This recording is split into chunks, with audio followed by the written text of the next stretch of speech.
Shalom à toutes, shalom à tous, mesdames et messieurs, bonsoir, et soyez les bienvenus dans votre enseignement qui est en train d'illustrer la question de Jean le Baptiste ou le baptiseur. En l'occurrence, nous sommes en train de glaner concernant les différentes scènes, sinon les parties de la grande scène concernant la mort de Jean-Baptiste. Mes chers toutes et tous, voici Jean-Baptiste. Sa vie se mettra donc en danger parce qu'une nuit, pendant qu'il était donc en prison toujours, là où Hérode l'avait placé, Jean-Baptiste, quelques jours avant, avait donc eu un petit doute. En fait, en réalité, il n'était pas un doute, mais voulait se rassurer davantage parce qu'il sentait un véritable prophète doit pouvoir sentir ces choses-là. Il sentait sa fin venir et là, il va envoyer ses disciples vers le Christ en disant ceci. Ils arrivèrent donc vers le maître, il est là en plein ministère, et lui posèrent donc la question. Nous sommes les disciples de Jean, qui nous envoie d'ailleurs te poser la question, est-ce que tu es celui que nous devions attendre, qui est arrivé ou ce n'est pas toi? Et puis le Seigneur tout de suite ne va pas donner la réponse, il va donc les amener à constater que la prophétie est en train d'être accomplie. Jean-Baptiste en prison recevra donc la certitude qu'il venait donc là d'accomplir son ministère. Ceci donc mettra fin à son temps terrestre parce que la mission est bel et bien accomplie et il ne s'était point trompé. Dès ce moment, Jean-Baptiste pouvait s'attendre d'un moment à l'autre à la manière dont il devait partir, parce qu'il a fini la mission. Ceci dit que lorsque Dieu vous a missionné à une tâche, vous ne pouvez quitter cette terre tant que vous ne l'avez pas achevée. Eh bien, je suis allé jusque-là pour aider plus d'une personne à comprendre que dès lors où le retour des disciples de Jean-Baptiste, confirmant qu'il avait bien accompli sa mission et qu'il avait bien discerné, et que c'était l'homme qu'il avait présenté comme étant l'agneau de Dieu, qui est effectivement le Mashiach, le Christ, revenu en chair et en os. À partir de ce moment, les instants de la mort de Jean-Baptiste s'approchent jusqu'à ce que, une nuit, alors qu'il y avait du bruit dans le palais, alors qu'il y avait les festivités concernant l'anniversaire du roi Hérode, l'on vint pour trancher la tête de d'autres gens. Un garde lui a coupé la tête, je prendrai le temps, ne vous en faites pas, mais avant de travailler concernant ce garde-là, parce que lorsqu'il entendait les pas du gardien dans la prison, je suis certifié de ce que je dis, c'est que Jean-Baptiste savait que les pas étaient les pas de la mort de ce gardien. On prendra donc le temps de travailler concernant ce gardien-là, mais on peut aussi le comparer au Saint-Esprit. Ce gardien-là, qui donc devra prendre le royaume et le remettre à l'Église. C'est donc le mouvement de ce garde qui va prendre, et bien entendu, la tête qu'on a définie comme étant le royaume dans la première partie, et qui va venir le remettre à la jeune fille Salomé. Salomé est donc la petite fille de Hérode, et qui va, bien sûr, pratiquer la danse. Elle va symboliser l'Église donc des nations. Elle va symboliser donc toi et moi qui suivons cette vidéo. Et donc, Salomé sera celle-là qui va recevoir la tête et puis aller la transmettre encore une fois à sa mère qui représentait dans la première partie Israël. Ce soir, nous allons carrément virguler à 360 km et parce que ce soir, chaque scène, vous allez le constater, a ses définitions, à son sens, que dis-je, à son message précis.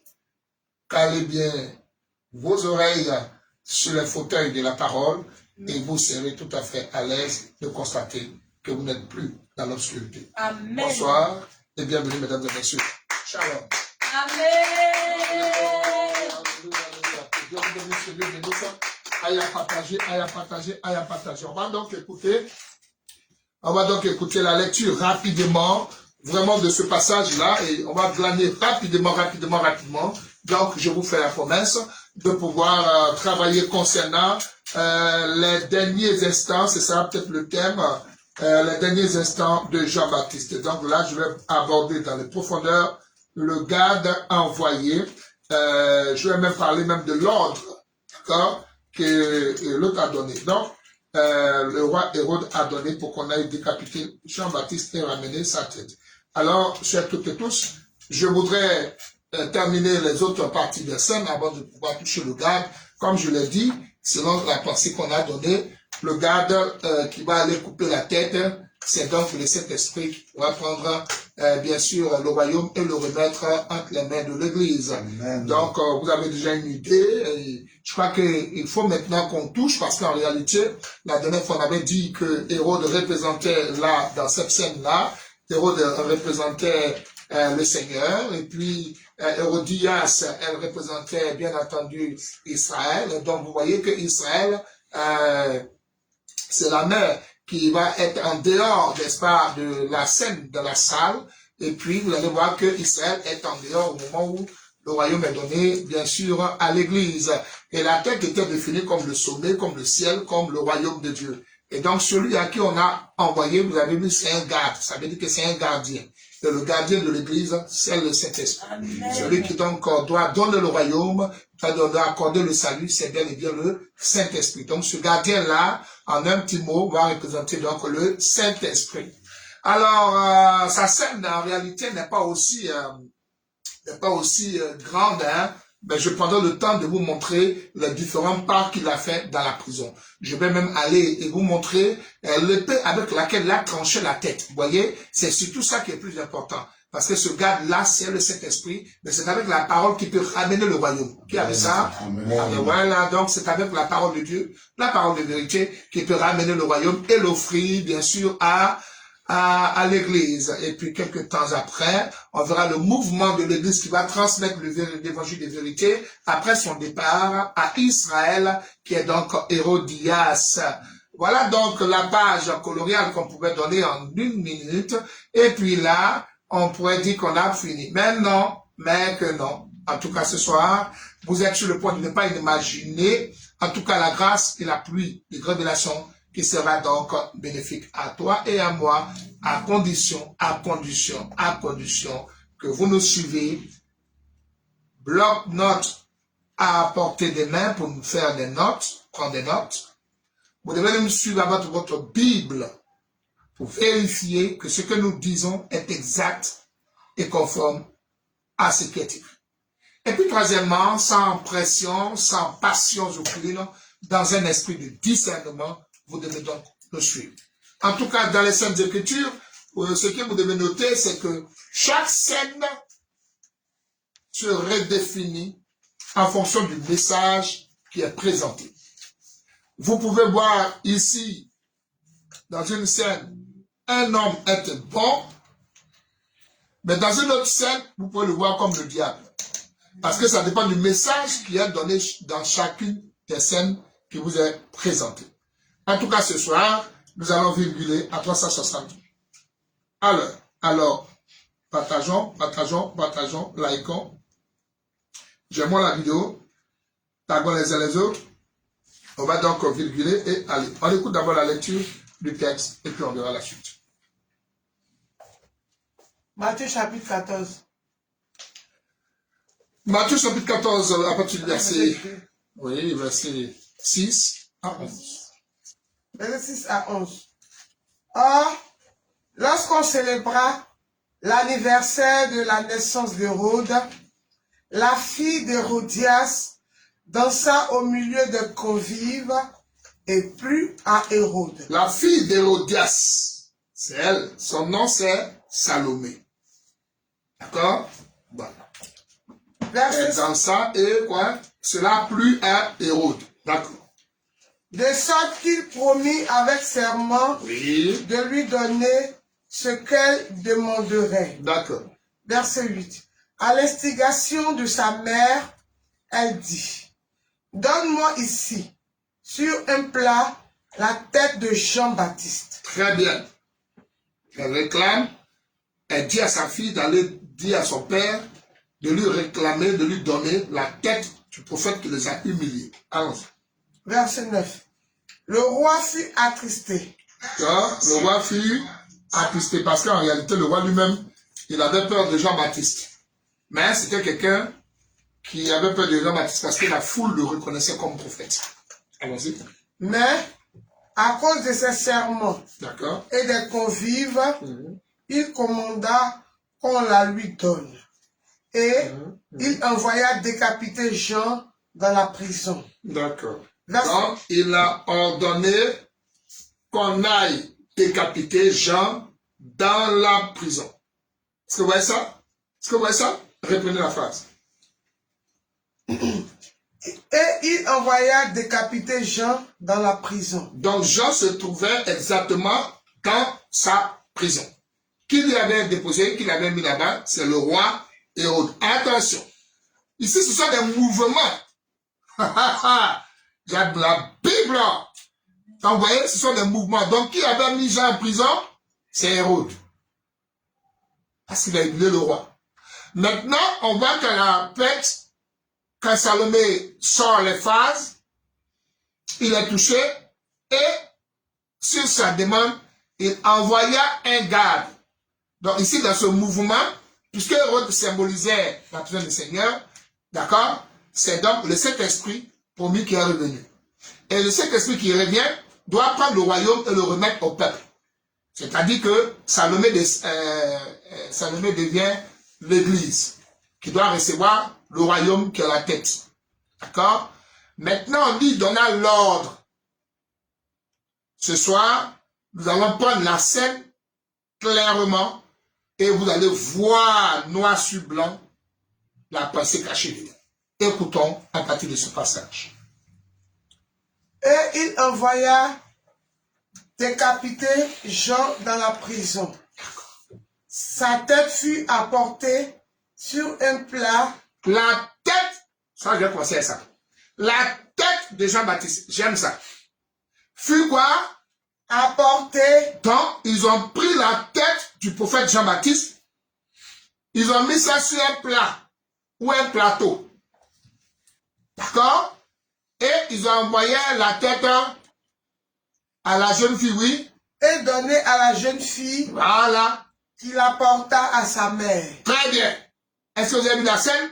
Donc ce petit truc-là, la petite scène-là, c'est elle qui est la plus douce et la plus dangereuse de toute la soirée. Le fait qu'il ait donné ordre, ça, on doit manger ça. Donc l'ordre qu'il a donné là, ce n'est pas en français. Le héros qui donne l'ordre ici, c'est qui? Le héros qui ordonne. Qui est-ce?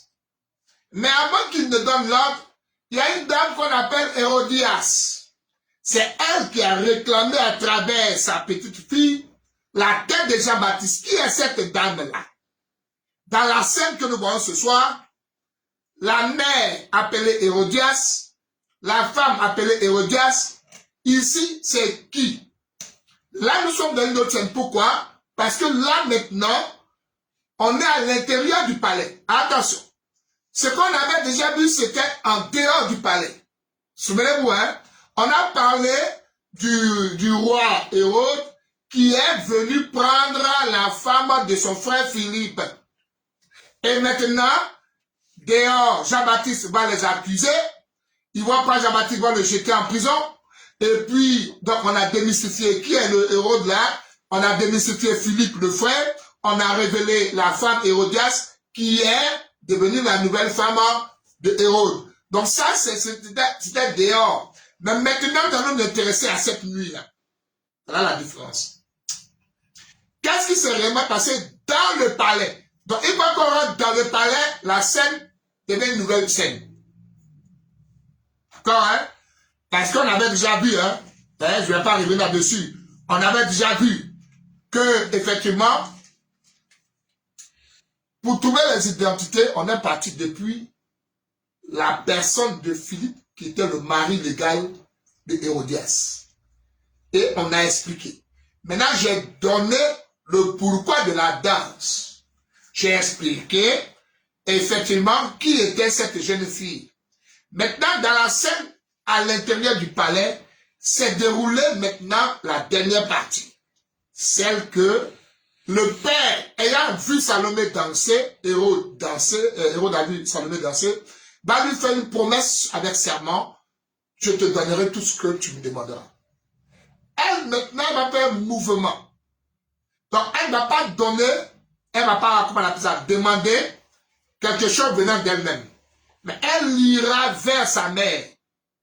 Et c'est sa mère Hérodias qui va lui dire, demande la tête du prophète Jean-Baptiste. Lorsqu'elle va revenir, elle dira cette phrase, et je cite, je veux, ici et maintenant. Quand j'ai parlé du gars dans une autre vidéo, je vais vous expliquer ce je veux. Ensuite, ici. Et puis le mot maintenant. La tête de Jean-Baptiste. Ça, c'est tout un enseignement. Mais là, elle fait la requête et le roi va ordonner. Donc ici, maintenant, s'ouvre la mort de Jean-Baptiste. Donc tout déclenche à partir de l'ordre que donne le roi. Là, ici, le roi va prendre une autre définition, un autre rôle, un autre sens. À ce moment, quand le roi ordonne, la femme Hérodias, elle aussi va changer de couleur, et puis on verra la suite. On ne va pas vraiment durer ce soir.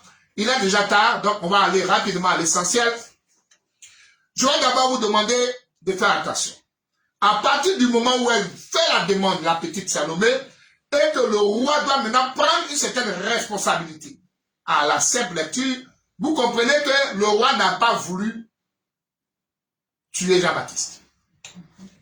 Mais il était coincé parce qu'il avait déjà prêté un serment. Alors nous allons comprendre ici que ce roi-là, qui va donner l'ordre d'aller décapiter, là ici, ne peut plus être le Seigneur. Donc on est dans une toute autre scène.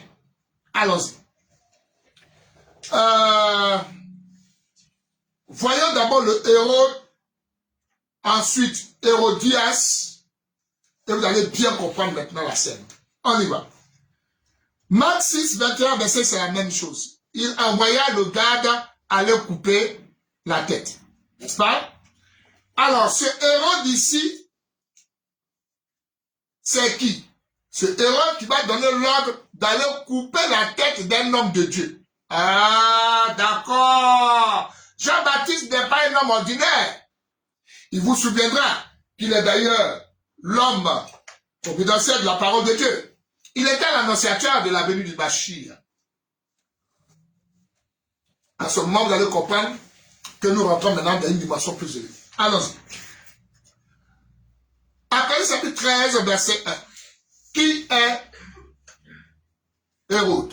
Alors rapidement, hein, on n'aura pas de ça plein. Qui est Hérode? Qui est Hérodias dans la mort? Là, je commence ce soir sur la mort de Jean-Baptiste. Parce que là, tous ceux qui vont jouer le rôle pour que Jean-Baptiste meure, on doit maintenant voir qui sont-ils, quelle est la pensée cachée à l'intérieur. Regardez. Apocalypse 13, verset 1. Apocalypse chapitre 13, verset 1. Puis, je vis monter de la mer. Je vis monter de la mer. Une bête. Une bête. Qui avait 10 cornes. Oui. Et 7 têtes. Et sur ces cornes, 10 diadèmes. Et sur ces têtes, des noms de blasphème. Très bien. Là, d'après chapitre 13, je viens de définir par la grâce du Saint-Esprit l'identité d'Hérode. Hérode devient la bête qui monte de la mer. Hérode est le roi de Rome et Rome dirigeait toute l'humanité. Toute l'humanité. Or, la mer, c'est le monde. Qui a dit amen avec moi? Amen. Donc, la mer, c'est le monde. Parce que l'eau, après chapitre 17, verset 15 dit, la mer que tu vois, ce sont l'ensemble des peuples, des nations, des foules, des tribus, etc. Donc, c'est l'humanité. Or, celui qui dirigeait, à partir de ce moment, était donc Rome. Donc, on comprend que le pouvoir de Rome, ici, devient la bête qui monte de la mer. Et cette bête qui vient de la mer, c'est elle qui doit pouvoir identifier Hérode. Quelqu'un me suit, hein? Là, je suis dans la prophétie. Je précise que je suis dans la prophétie pour décoder les personnages et je vais terminer avec la profondeur, la révélation que vous aimez. Donc déjà, Hérode ici, qui va donner l'ordre, c'est Apocalypse 13.1, c'est la bête sortie du monde. Donc ici, dans la prophétie, il représente la bête. Voilà. Parce que regardez, cette bête-là, c'est elle qui va agir. Si vous lisez, après chapitre 11, vous allez voir. Donc, la bête qui monte de la mer, c'est qui? C'est Hérode. 2. Jean-Baptiste, quand on va couper la tête, il représente les deux oins. Amen. Après chapitre 11, verset 7. Après 11, verset 7. Quand ils auront achevé leur témoignage, Donc à la fin de leur mission, la bête qui monte de l'abîme leur fera la guerre, les vaincra et les tuera. Très bien. Donc c'est la bête qui tue les rois de Dieu. Amen. Je suis dans la prophétie. Donc on dit quand ils auront achevé leur mission. C'est pour cela que dans mon intro, j'ai voulu faire remarquer que Jean-Baptiste avait achevé sa mission. Et c'est l'esprit de la bête qui attaque ceux qui achèvent leur mission. Voilà comment Hérode devient la bête. Amen. Maintenant, la bête attaque les prophètes. Jean-Baptiste était un prophète. Et la bête les tuera. Et c'est effectivement Hérode qui a tué Jean-Baptiste. Donc, vous voyez comment je les ai définis. Donc, on ne l'a pas tué pendant, et on va le lire, vous allez voir, on ne les a pas tués pendant qu'ils exerçaient leur mission, mais c'est à la fin. Donc Jean-Baptiste a beau attaquer, personne n'a pu mettre la main sur lui. Mais c'est à la fin de sa mission qu'il a été tué. D'accord? Alors, maintenant, verset 7, continuez jusqu'à 10, on va vérifier encore. Verset 8. Partagez. Et leurs cadavres seront sur la place de la grande ville qui est appelée dans un sens spirituel Sodome et Égypte, là même où leur Seigneur a été crucifié. Oui. Verset 9. Des hommes dont les peuples, les tribus, les langues. Attention. Je vais maintenant vous révéler Hérodias, la femme. Les hommes dont les habitants de la terre continuent.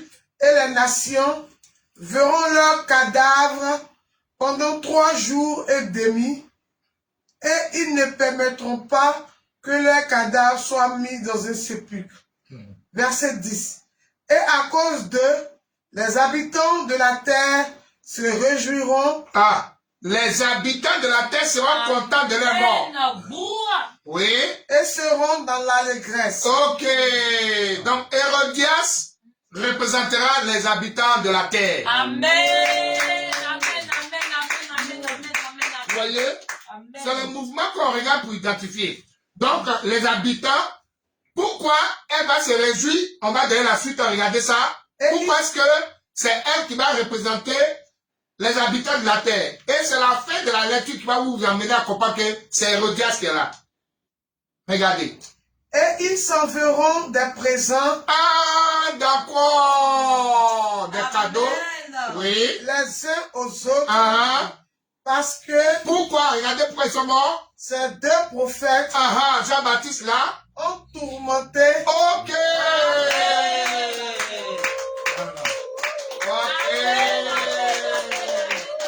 Ont tourmenté les habitants. Donc vous voyez que qui a tourmenté?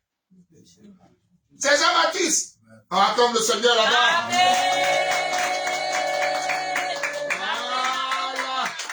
Donc vous voyez que là, je suis tué de la prophétie. Donc n'en faites pas. Hier, vous donnez aujourd'hui le miel du rocher. Donc vous comprenez bien que ici, les habitants de la terre qui se réjouiront, ils seront en joie. Pourquoi? Parce que ces prophètes-là les ont tourmentés. Alors le prophète qui tourmentait Hérodias, c'était Jean-Baptiste. Donc alors elle sera contente de la mort de Jean-Baptiste. Pourquoi? Parce qu'il l'a tourmenté. Voyez? Donc on comprend que elle est l'ombre, bien entendu, des habitants de la terre. Amen. Donc ils se sont réjouis de la mort des prophètes. Et exactement aussi, elle aussi qui réclame la terre, elle sera très heureuse après la mort de Jean-Baptiste. Qui a dit amen avec moi? Amen. Hérodias toujours cette femme, elle représente aussi la grande prostituée. Non. Là, on s'est envolé. Hein. Cette femme, Hérodias, elle représente aussi la grande prostituée. Vous avez vu que c'est exactement elle qui est là. Vous voyez? Hérodias est la grande prostituée. Et c'est la grande prostituée qui doit... Attends, je ne vais pas vous devancer. Je vais que vous me lisez. Après, j'ai mis 17, verset 6. Regardez ça. Regardez ça, vous allez voir. Apocalypse chapitre 17, verset 6. Et je vis cette femme ivre du sang des saints et du sang des témoins de Yeshua. Amen. Amen. Donc tu vois, celle qui va boire le sang de Jean-Baptiste, c'est Hérodias. Amen. Donc vous voyez, maintenant, je vais aller préciser dans le chapitre 18, verset 24. Regardez ça. Apocalypse 18, verset 24. Oui. Et parce qu'on a trouvé chez elle. On a trouvé chez la grande prostituée. Vous savez que la prostituée est une infidèle. N'est-ce pas? La prostituée, c'est une infidèle. Autrement dit, Hérodias c'était aussi quoi? Une infidèle. Maintenant, regardez. Après les 18, verset 24. Qu'est-ce qui est dit là-bas? Et parce qu'on a trouvé chez elle. Attention. Le sang. Le sang de qui? Des prophètes. Acclame le Seigneur.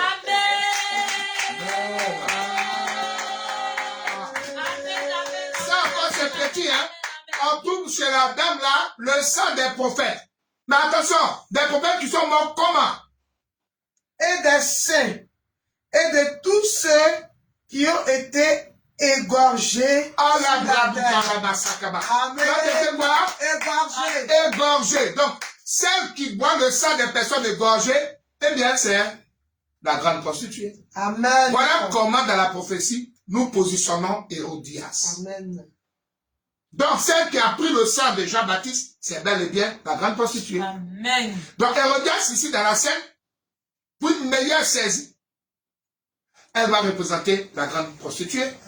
Et elle sera, bien entendu, elle va représenter les habitants qui sont tourmentés par le message des prophètes. Amen. Mieux, on dit qu'on trouvait chez elle le sang des prophètes égorgés. Ah, d'accord. Donc, celle qui a demandé le sang, celle qui a demandé qu'on égorge, c'est bel et bien Hérodias. Amen. Donc, qui a dit Amen avec moi? Amen. Voilà. Maintenant qu'on a égorgé qui? Jean-Baptiste. Remarquez, mes chers tous, et c'est ici que je voudrais vous inviter à une attention particulière. Quand on a égorgé la tête de Jean-Baptiste, j'aime la Bible, on a pris la tête de Jean-Baptiste et on est venu apporter la tête de Jean-Baptiste où? Sur un plateau.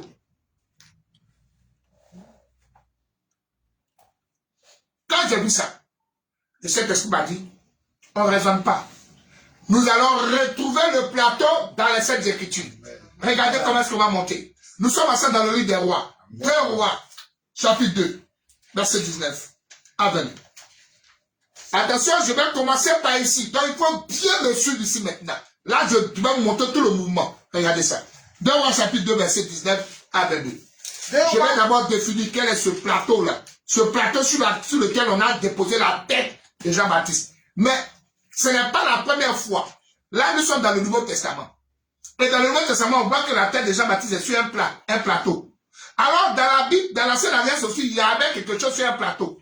On va vérifier le plateau, c'est quoi. Donc, je vais partir donc je vais venir faire tomber d'abord une hérésie. Parce que dans votre histoire d'évangélique là, ne me lapidez pas, je suis votre frère. Vous aimez le mensonge, mais vous ne savez pas que c'est le mensonge. Regardez ça.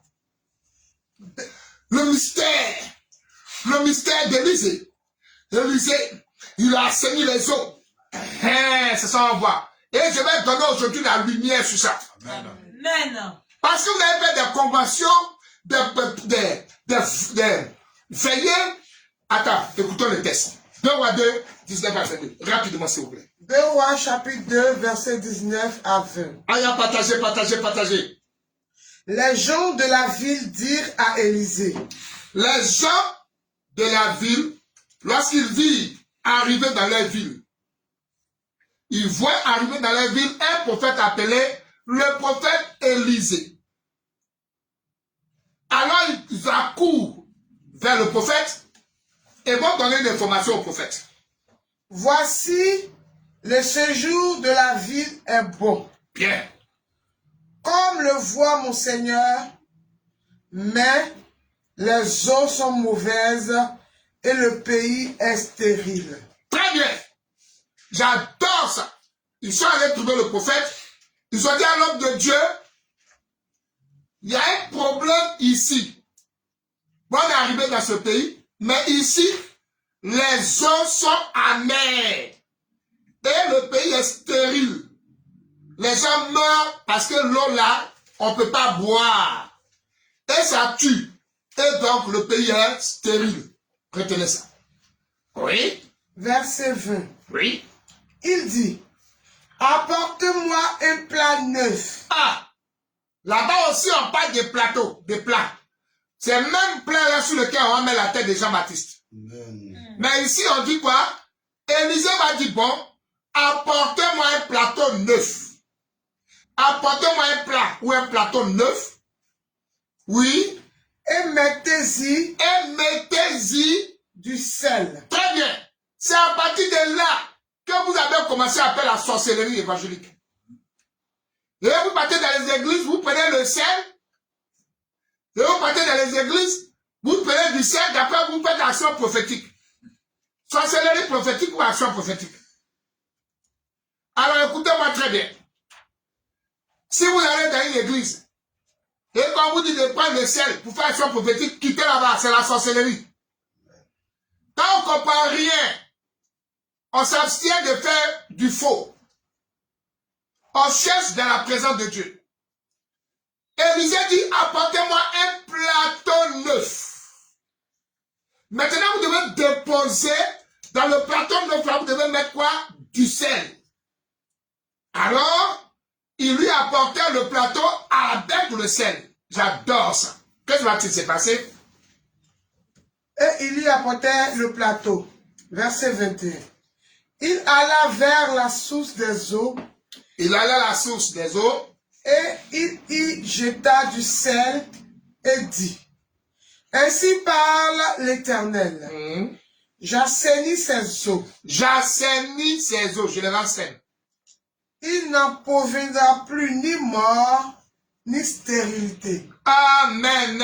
Amen. Donc, cette action-là, je vous le promets que des gens ont fait des programmes de veillée, mais ne connaissant pas la pensée de Dieu. Et faisant mentir les scènes d'écriture, selon leur propre pensée, ils ont cru que c'est un truc qu'on donné Réma. Et non. Les plateaux là, ce plat neuf, si vous arrivez à le comprendre, immédiatement on va trouver l'explication. Parce que cette scène a déjà eu lieu d'abord, avant le Nouveau Testament ou à Jean-Baptiste. Donc la première fois qu'on va voir un plateau dans la Bible, c'est ici. Donc on ne peut pas sauter pour aller expliquer directement le plateau et la tête. Ne vous en faites pas, vous êtes là ce soir. Vous allez dire ouais. Alors, ce plateau-là, il faut d'abord le retrouver dans l'ombre pour voir sa réalisation. Mais on doit mettre le sel. Attends, ne pense pas que tête là, c'est le sel, qu'elle reste tranquille. Ce n'est pas ce que j'ai dit.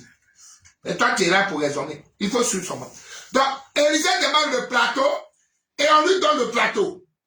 Le plateau, le plat. Maman, là, vous connaissez le plateau. Le plateau là, et on lui donne le plateau. Mais on met du sel sur le plateau et on apporte ça à Élisée. Élisée va à la source et puis il prend le sel et il guérit les eaux. Alors écoutez, ce mouvement que vous voyez là, ne touchez pas à ça. C'est pas pour vous. C'est pour les fils qui doivent hériter le royaume. C'est pas pour vous. Alors, il faut laisser notre chose en paix. Parce que si tu passes là pour dire, tu vois ma soeur, tu vois mon frère, tu vas faire du sel. Si on veut t'empoisonner, on ne peut pas t'empoisonner. Il faut prendre le sel là. Mon frère, va au village, tu vas cultiver une yam. N'oublie pas de m'en apporter. Mais si tu veux toucher ça, va en prière, demande le Saint-Esprit. En voici l'explication. En tout cas, bon appétit et excellente digestion. Mesdames et messieurs, c'est quoi ce plateau neuf? Tout d'abord, partagez. Partagez. Parce qu'il y a des comment on appelle les gens? Les gens qu'on a souffert avant d'eux. Hein? Ah, les gens. Les mazos. Il y a des mazos. On a les dit partage. Partage. Mon arrivé David de Lyon, que Dieu te bénisse. Depuis l'intérêt du pays, que Dieu te bénisse. Bénéfice à cause pour partager. Partage, partage, partage. Ce soir, je vais démystifier ce truc-là. Il faut que les gens comprennent qu'il y a beaucoup de menteurs qui ont des grosses et belles églises, mais qui n'ont pas la vérité. On n'a pas le temps de chercher la vérité. On n'a pas le temps de séduire les humains. Bon arrivé, il faut partager. Donc, Moria, il faut partager. Ako, pour partager. Et Nathan Christian Tucson, comme la voiture Tucson, mais lui, c'est une belle voiture de Dieu. Alors, il faut partager, à partager là. À partager. Voilà. Je suis en train donc de brûler la lumière. La prophétesse Rama soit bénie. Que Dieu te bénisse. Je ne vois pas tes partages. Il faut partager ce soir. Hein? Allons-y donc pour démystifier ces choses. C'est quoi le plateau neuf? Youssef Manasseh, soit béni, homme de Dieu, que sa grâce soit sur tout. Béni sur toi. Béni Ruth, sois salué. Je veux que tu partages ce soir pour beaucoup partager. D'accord? Koussou Mikaela, mon amour, que Dieu te bénisse. Ma fille chérie, sois béni pour partager. Je vois aujourd'hui tes partages et je deviens fou dans ma prière pour toi. Que Dieu te bénisse, servant de Dieu, que sa grâce soit sur toi. C'est quoi le plateau que Élisée a demandé? Il arrive, on lui dit que les eaux sont amères. Mais les eaux qui sont amères là, il est là, on dit le pays est stérile. Alors, quelle est la solution? Et tu vois le faux prophète, et tu vois le faux pasteur, il croit que c'est action prophétique. Donc, il va recommencer action prophétique. Tonton, non, laisse ça. Ça, c'est mensonge. Voici l'explication. Le plateau, d'abord, constater qu'il est neuf. Ce qui veut dire que le plateau, là, n'a jamais été utilisé. Amen. Ce plateau neuf, c'est donc un plateau, mais pas comme les autres. Come on. Quand la Bible met un mot, faut pas jouer ça. Donc, on voit qu'il y a plusieurs plateaux, mais ce plateau-là, lui, il est neuf. Donc, c'est un plateau jamais utilisé. Ce plateau-là, je vais en parler. Mais avant de toucher la solution, touchons le problème. D'abord, il arrive et il constate quoi? C'est ici que je vous lance le défi. Asseyez-vous. Vous allez voir la pensée de Dieu. Il constate que les eaux sont amères. Qu'est-ce qu'on lui dit? On dit que les eaux là tuent. J'aime la Bible. Les eaux qui tuent sont le problème des habitants d'ici. N'est-ce pas? Alors, ces eaux-là qui sont amères, tout d'abord vont représenter les eaux là, les eaux, l'eau. Les eaux qui étaient amères, c'est l'humanité. Amen. Les eaux, Apocalypse 17-15, les explique comme étant le monde entier. Donc, tu vois que c'est une eau amère. D'accord? Donc, c'est un monde, la vie du monde, c'est un monde dont la vie est amère. Je vais toucher les eaux tout à l'heure, parce que je vais monter. Mais regardez. Les eaux là, c'est quoi? Les eaux, c'est la loi. Amen. Les babrouas, tu ne peux pas trouver ça. Si ce n'est pas la grâce de Dieu, prions. Tu vas nous faire grâce. Les eaux amères là, c'est la loi. Amen. Il y a même encore là-bas. Voilà, c'est la loi. Ah, c'est ça la loi. C'est la loi qui était amère. On dit les eaux de cette ville là tuent. Amen. Ah. Ok. Yes. Donc, les eaux là, ces eaux amères là, à terre, c'est pas en français. Dans les pays, c'est le marché, pourquoi? Les eaux qui sont amères là, c'est la loi. Regarde avec moi. Ézéchiel 20, 25. Là-bas, il est dit, et je cite. Écoutez. Ézéchiel 20, verset 25, vous allez voir. L'eau amère là, vous allez voir. On prend la Bible pour expliquer la Bible. Amen. Yes. Écoutons. Ézéchiel 20, 25. Je leur donnais ainsi. Moi, l'Éternel, je leur ai donné des préceptes qui n'étaient pas bons. Ok. Et des ordonnances. Oui. Par lesquelles ils ne pouvaient vivre. Amen. Donc, vous voyez que le commandement là, c'est-à-dire la loi. La loi que Dieu a donnée là, c'était quoi? Amen. Relis encore. C'est écrit Amen là-bas. Regardez ici. Je leur donnais aussi des préceptes qui n'étaient pas bons. Ok. Maintenant, lisez le texte. Lisez le texte de 2 rois là. 2 rois là-bas aussi, on lui a dit quoi? Les eaux de ce pays ne sont pas bonnes. Amen. Donc, c'est sous, non, les eaux. Il a dit les eaux de ce pays ne sont pas bonnes. Les gens de la ville disent à Élisée, écoutez, voici, le séjour de la ville est bon. Oui. Comme le voit mon Seigneur. Mais les eaux sont mauvaises. Ok. Donc les eaux qui n'étaient pas bonnes là, il faut chercher quelle est l'eau qui n'est pas bonne dans la Bible. Yes. Alors tu vas dans Ézéchiel 20, verset 25, tu as là-bas Dieu qui te montre les eaux. Parce que l'eau, c'est la parole. Donc la parole qui n'est pas bonne, c'est la loi. Et ce n'est pas fini. Qu'est-ce qu'ils ont dit à Élisée? Regardez maintenant. Qu'est-ce qu'ils ont dit à Élisée, le prophète? Les eaux sont mauvaises. Sont mauvaises et le pays est stérile. Ok. Il dit, apportez-moi un plat neuf et mettez-y du sel. Regardez qu'elle va mettre ça au sous-sol, oui. Et il lui apportait. Regardez maintenant. Il alla vers la source des eaux. Oui. Et il y jeta du sel. Et il va dire quoi? Et dit, voilà. Ainsi parle l'Éternel. Oui. J'assainis ces eaux. Oui. Il ne proviendra plus ni mort. Ni mort. Ni mort. Donc les eaux là tuaient les gens. Quelles sont ces eaux qui apportaient la mort aux habitants? Est-ce que tu comprends bien? Donc les eaux qui apportent la mort, c'est pas toi, tonton, c'est pas ça d'ici. C'est la loi de Dieu qui tuait. Amen.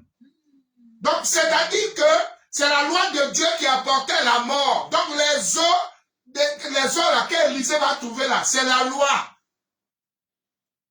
La pensée de ces eaux amères qui tuaient les gens là, c'est la loi. Et Dieu dit dans Ézéchiel 20, 25, je leur ai donné ma loi, mes commandements, afin qu'ils ne vivent pas. Donc les eaux amères là, c'est la loi. Et d'ailleurs, l'apôtre Paul dira, il dit, si j'ai connu la mort, c'est par la loi. Amen. S'il n'y avait pas de loi, il n'y aurait pas de mort.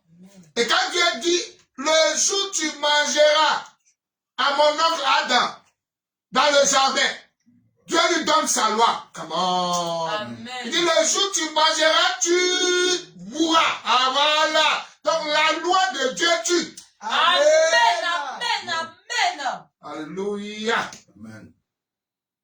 Donc tu comprends maintenant que les eaux amères, ce sont des eaux qu'on ne peut pas boire. C'est des paroles qu'on ne peut pas boire. Et on te dit que c'est stérile. Tu vas toucher tout de suite. Donc ces eaux amères là, c'est les préceptes, c'est les commandements, c'est les ordonnances, c'est la loi de Dieu. Quelqu'un a dit amen chez lui à la maison? Amen. Alors partagez. Aïe à partager. Aïe à partager. À partager là. Partager là. Partager là. Partager là. Partager. Partager. Partage. Tu as vu maintenant les eaux amères? Avançons. Les eaux amères, je te donne la bombe. C'est quoi encore? C'est le ministère de la loi. Amen. Amen. C'est parce que dans la Bible, on dit le ministère de la loi, c'est le ministère de la mort. Amen. Ok. Amen. Donc c'est écrit que le ministère de la mort, c'est la loi. C'est-à-dire que les sacrifices, que les choses faisaient avant. Donc c'est le sacerdoce lévitique. C'est le sacerdoce mosaïque. C'est ça, le ministère de la mort. Amen. Donc les eaux amères qui tuaient les habitants, c'est ça le commandement de Dieu. C'est le ministère mosaïque, le ministère lévitique. C'est-à-dire, les gens égorgeaient les bœufs avant, ils faisaient les rituels, ils faisaient les rites, mais il n'y avait pas la vie. Amen. On comprend bien maintenant le mot stérile. Ah. Donc il a dit que les eaux stériles maintenant, ce sont des eaux qui ne donnent pas de vie. Amen. Le bras sous calama. Les eaux dans lesquelles, quand tu bois, il n'y a pas la vie, mais il y a la mort. Nous comprenons que l'eau stérile, c'est une eau qui ne donne pas la vie. Amen. Et l'eau qui ne donne pas la vie s'appelle la loi. L'eau, c'est la parole. Dans la parole qui est sans vie. Oh my goodness. Dans la parole qui ne donne pas la vie, c'est la loi. Amen. Amen. Amen. Parce que dans la loi, il n'y a pas de vie.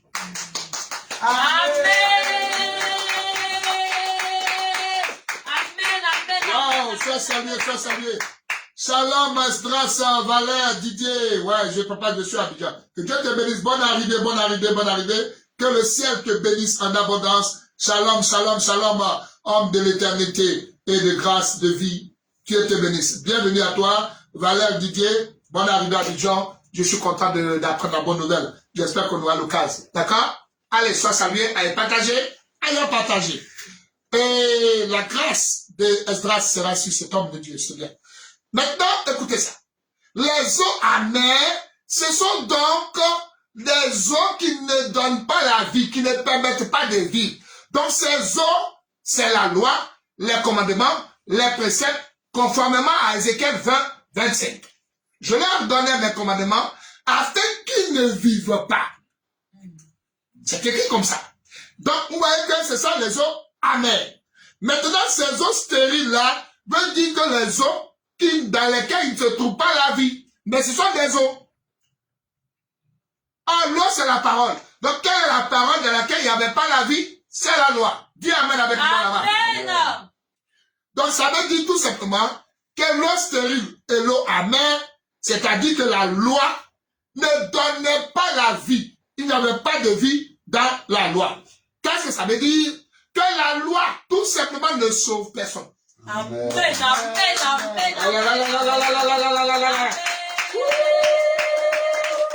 À la gloire du Seigneur. Yes. Donc, ça veut dire que le ministère de la loi n'avait pas sauvé quelqu'un. Vous comprenez ça? Le ministère sacerdotal, lévitique, le ministère mosaïque ne sauvait personne. Donc les eaux stériles, ce sont des eaux dans lesquelles il n'y a pas la loi. Ce sont des paroles, il n'y a pas la vie. C'est une parole dans laquelle il n'y a pas la vie. Autrement dit, c'est la loi. Donc c'est ça les eaux amères. C'est ça les eaux qui tuaient les gens. C'est ça les eaux stériles. Amen. C'est donc le ministère sacerdotal lévitique, c'est aussi la loi. D'accord? Donc le sacerdoce mosaïque, le sacerdoce lévitique, dans lequel il n'y avait pas le salut, dans lequel il n'y avait pas la vie. Et donc quand on parle de stérilité, pays stérile ou l'eau stérile, entendez par là qu'en réalité, le pays stérile, là, vous m'avez provoqué, c'est pas bon, hein? Je vous ai dit toujours qu'il faut garder la patience. Le pays stérile, c'est tout un peuple. C'est Israël. Yes. Le pays est stérile. Le pays stérile, qui a les eaux stériles, c'est Israël. C'est-à-dire que c'est un peuple qui n'a pas produit la foi. Là, je suis monté. Là, je suis monté. Je suis monté. Donc, tu vois que le ministère de la loi avec un peuple, n'ont pas donné la foi qui sauve. Amen. Donc, les eaux stériles parlent les eaux. Les eaux, c'est un peuple. Donc, les eaux stériles, c'est Israël.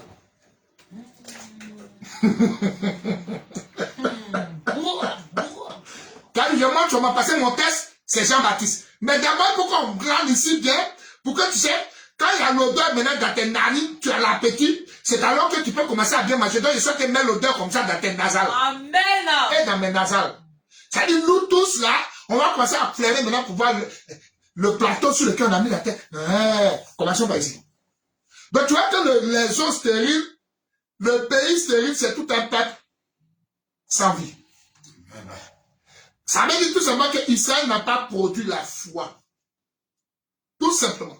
C'est un peuple qui ne produit pas la foi. C'est ça une eau stérile. L'eau stérile, c'est un peuple. Parce que l'eau, c'est aussi un peuple. Après le 17-15. Maintenant, un peuple stérile, c'est un peuple incrédule. Tout simplement.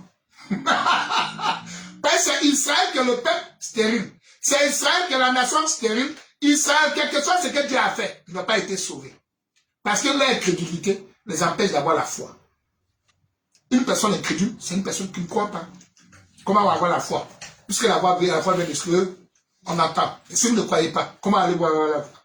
Donc voilà pourquoi maintenant, attention, attention, donc les eaux stériles, attention, c'est tout un peuple qu'on appelle Israël. Les eaux stériles, c'est un peuple qui n'a pas donné de vie. C'est un peuple qui n'a pas reçu la vie. C'est un peuple qui n'a pas la foi. Voilà. Ça, je suis monté. Tu ne peux plus m'attraper. Maintenant, on va monter encore. Attention. Voilà maintenant qu'on est au constat de ces eaux-là. Alors, je vais courir. Oh, mais c'est pas possible. Je vais courir. Alors maintenant, d'accord? Élise arrive. J'étais là. J'étais avec lui. Je peux t'expliquer maintenant. Parce que le Saint-Esprit et moi, nous allons passer avec vous quelques instants. Amen. Alors, Élisée va demander qu'on lui amène quelque chose. Pourquoi? Parce qu'Élisée a déclaré, je vais assainir les eaux. Pourquoi? Ah non, ça tu n'as pas vu. Ça tu ne peux pas voir. Donc, Élisée, maintenant, qu'est-ce qu'il veut faire? Il veut assainir les eaux. Amen. Les eaux là ne produisent pas la foi. Amen. La foi. Les eaux là, c'est la mort. Donc, il faut qu'il puisse assainir les eaux. Attends, c'est pas ta vie. Hein? Donc, Élisée doit trouver le moyen d'apporter la vie à ce peuple. Amen. Élisée doit trouver le moyen. Alors, il faut connaître quel est ce moyen qui va venir maintenant apporter la vie au peuple. Il faut maintenant trouver quel est le moyen, quelle est la solution pour ce peuple-là qui est stérile, pour la loi qui tue les gens là-bas. Donc, il faut trouver quoi la solution. Et je te présente ce soir la solution. Amen. Amen.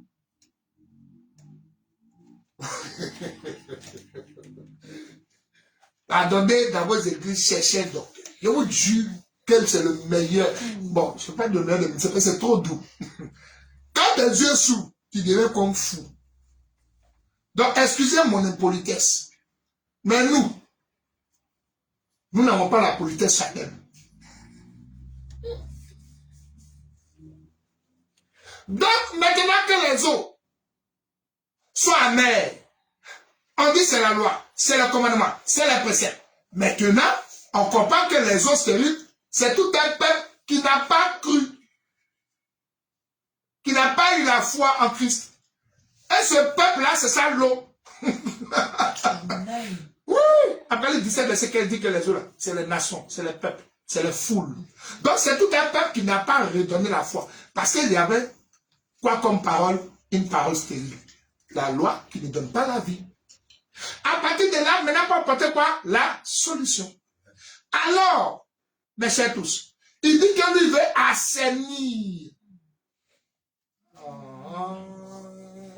Donc, c'est pas par hasard.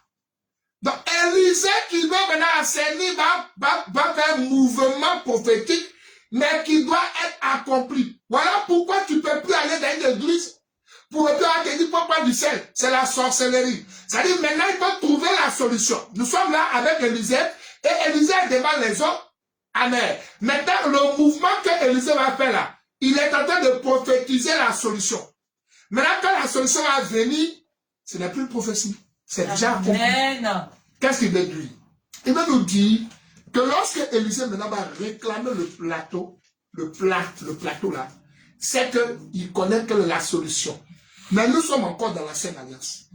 Donc, lorsque Élisée est en train de faire ce mouvement-là, Élisée prophétise une chose qui doit arriver.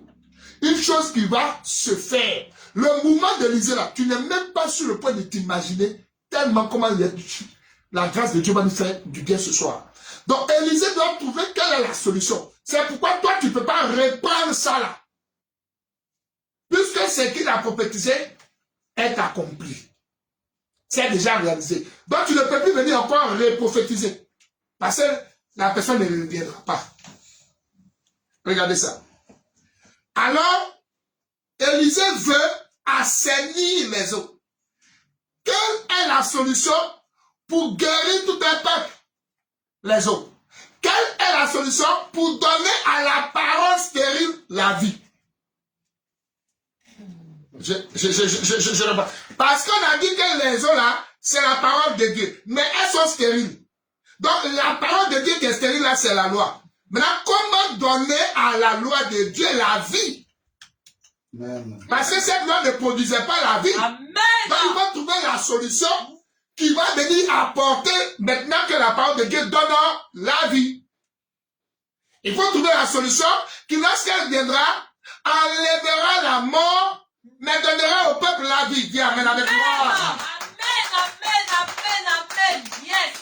Oui, sois salué. Sois salué, mon chéri. Comment vas-tu? Oui, Adam, Salomé, sois salué. Je veux voir tes partages ce soir. Tes partages. Voilà, notre futur administrateur Emmanuel Doya, que Dieu te bénisse depuis ta position dans le pays où tu te trouves. Il faut partager. Numéro 1. C'est le Saint-Esprit qui est le meilleur. Amen. C'est lui qui fait le son ce soir. Donc, ce n'est pas n'importe quoi. Tu ne comprends rien. Tu t'avances aussi, tu dis, hein? Élisée a pris les ailes. J'ai pris les ailes. Tu n'as rien compris. Là, dans cette position, Élisée n'a pas encore le Nouveau Testament. Élisée est en train de prophétiser. Alors, la solution d'Élisée, on va maintenant voir et tu vas comprendre que tu ne peux plus refaire ça. Tu es maudit de le refaire. Tu vas comprendre ça dans la Bible. Donc, Élisée va dire quoi? Apportez-moi quoi? Attention, il veut assainir les eaux. Ça veut dire qu'il veut donner la vie à la parole. Hein? La parole ne va plus donner la mort. Il veut donner la vie au peuple, dont le peuple aura la vie. Il veut donner donc au commandement, au précepte de Dieu maintenant la vie. Donc il faut quelque chose qui va accorder la vie aux eaux, qui représente la loi, le peuple, les foules, et la loi qui est la parole de Dieu qui tuait, va maintenant donner la vie. Quel est cet instrument qu'on va utiliser pour accorder et combler tout ce qui est stérile, les transformer en vie?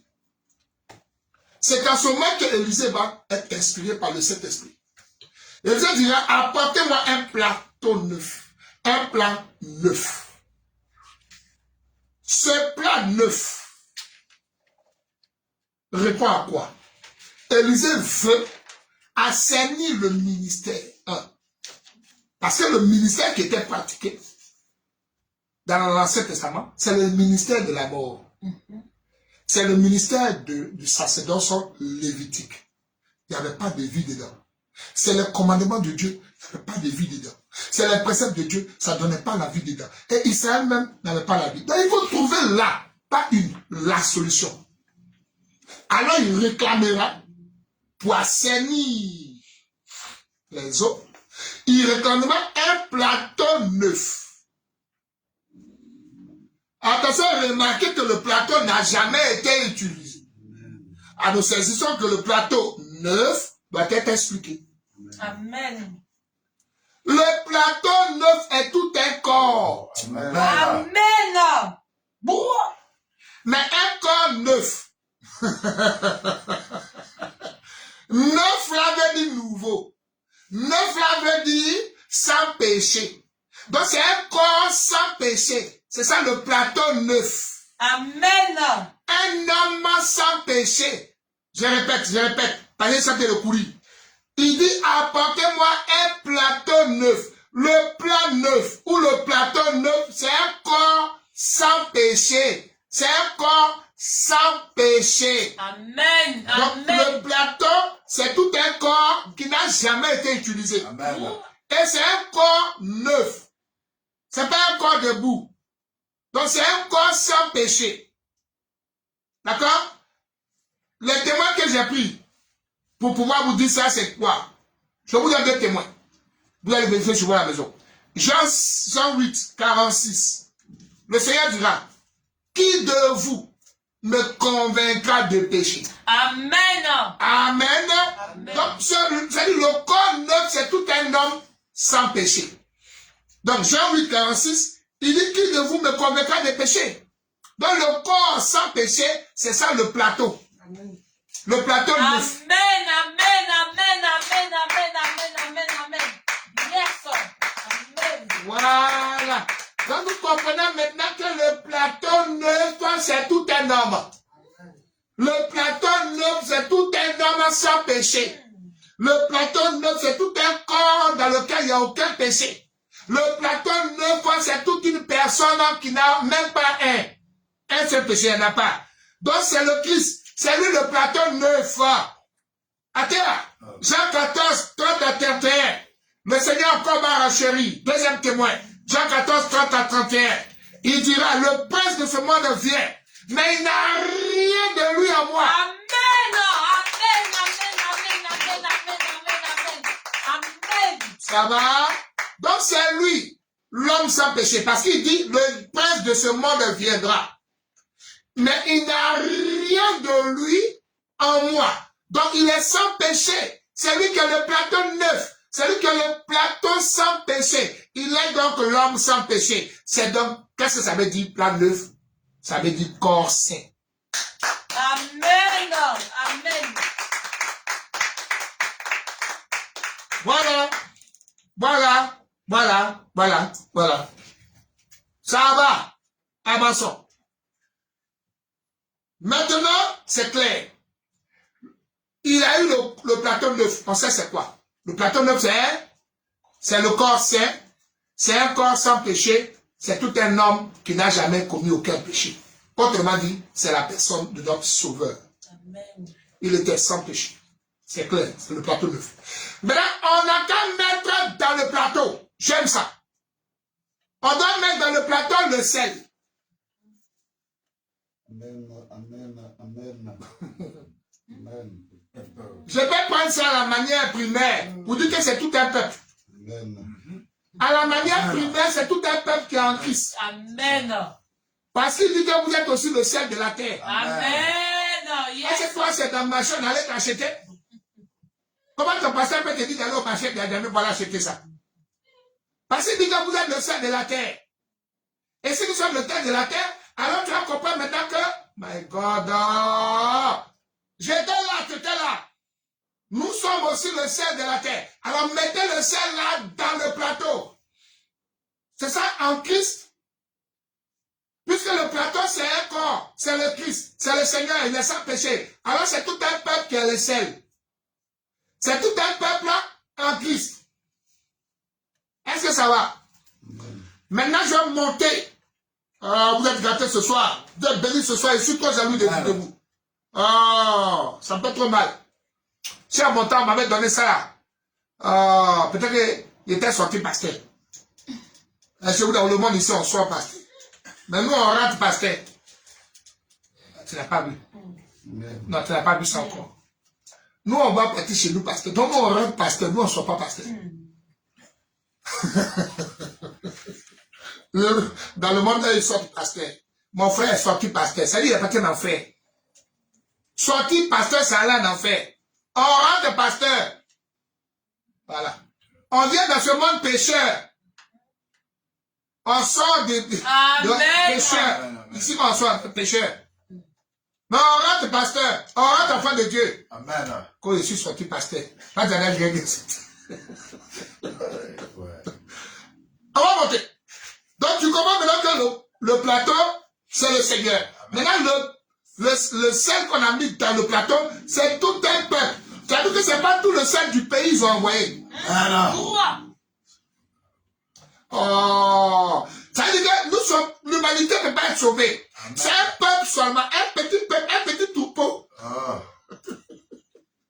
qui va réussir à rentrer en Christ. Donc tu vois que le sel là, d'abord ça représente un peuple, ça représente les véritables élus de Dieu. Nous avons été créés en Christ. Nous étions en Christ. Et aujourd'hui nous retournons en Christ. Nous rentrons à nouveau en Christ. C'est tout un peuple qui est le sel qu'on dépose dans le plateau. Dans un corps saint. Donc tu vois que c'est l'église aussi. On peut dire ça comme ça. La vraie, hein. Maintenant, moi je vais monter.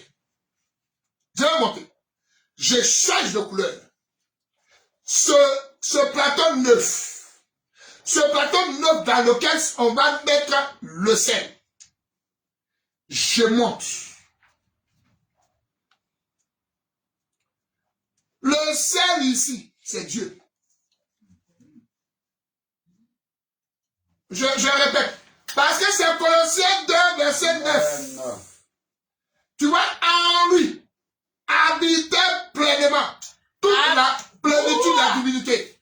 Est-ce que c'est pas clair pour vous?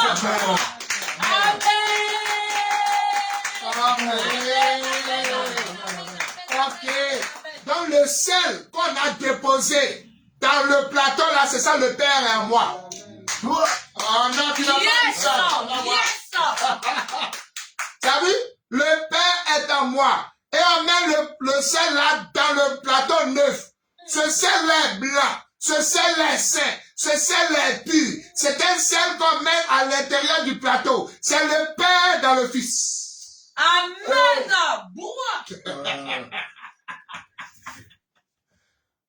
Je monte encore. Le sel donc c'est la divinité. Amen. Le sel donc c'est le Père dans le Fils. Le sel aussi, c'est la nouvelle alliance. Amen. Le sel aussi, c'est la nouvelle alliance. Je monte encore. Le sel s'appelle la grâce. C'est le sel qui apporte le goût à ta vie. Yes. Donc le sel aussi, c'est la grâce. C'est la bonté de Dieu. Donc c'est la nouvelle alliance. C'est la divinité. C'est le Père dans le Fils. Donc ce plateau neuf là, c'est d'un corps saint que le Père tabernacle. C'est dans un corps saint que le Père est. Parce que le plateau neuf, il est neuf, sans péché. Et à l'intérieur, c'est le Père qui est dedans. Tu racontes quoi?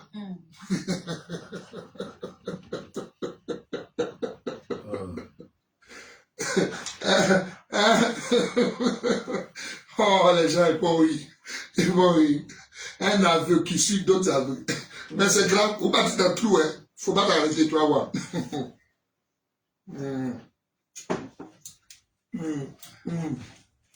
Mon pasteur. Et moi, je sais ta Bible, hein. Ne nous suivez pas. Suivez la parole de Dieu. Nous, on peut vous trahir un jour. Donc, suivez la parole de vérité. Accrochez-vous non par votre pasteur. Accrochez-vous à la vérité. Point. Un homme est un homme. Le pasteur est un homme. On n'a pas dit Dieu de Dieu, on dit homme de Dieu. Même Moïse était colérique, il avait des défauts. Ne suivez pas le pasteur, suivez la parole de Dieu. Amen.